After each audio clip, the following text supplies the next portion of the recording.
1787 to 1807, Quakers began petitioning the slave trade. There were about 100 petitions in 1788 that attacked the slave trade and were presented in the House of Commons. By 1792, there were 519 petitions that were the most ever submitted just on a single subject.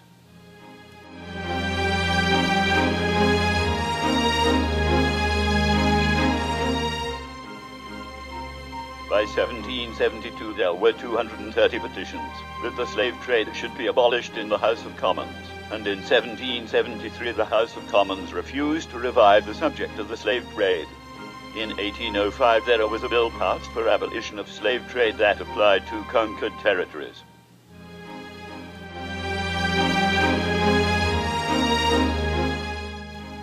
In 1830, there were 5,000 petitions to end slavery, and in May of 1833, Lord Stanley showed the Parliament a plan to end slavery, and it was passed in August 29, 1833.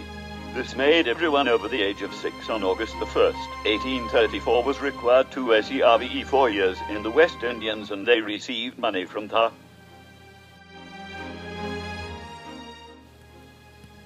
The French slave trade had many uprisings in 1789.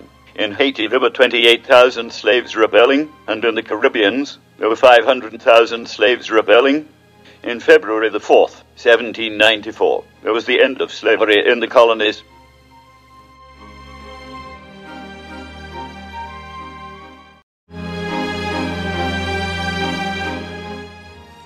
In America, the slave trade was a problem. There were slaves since the first settlement in 1776 to 1804. Slavery outlawed in every state from the Ohio River and Mason-Dixon line. In 1784, Thomas Jefferson proposed to end slavery, but everyone was for it, so he was rejected.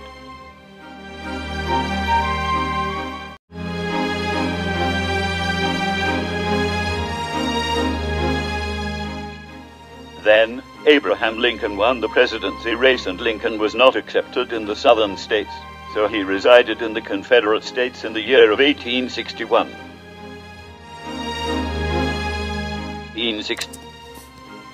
In 1863, Abraham Lincoln delivered the Emancipation Proclamation, which meant that slaves could be enlisted in the Union Army. However, the Confederate States did not recognize Lincoln's authority. In April 1865, the end of the Civil War and the Emancipation Proclamation was enforced since the Confederate States lost, and the 13th Amendment was passed in 1869, ending slavery. Later, in December 6th, 1865, all slaves were set free. Hip, hip, hooray!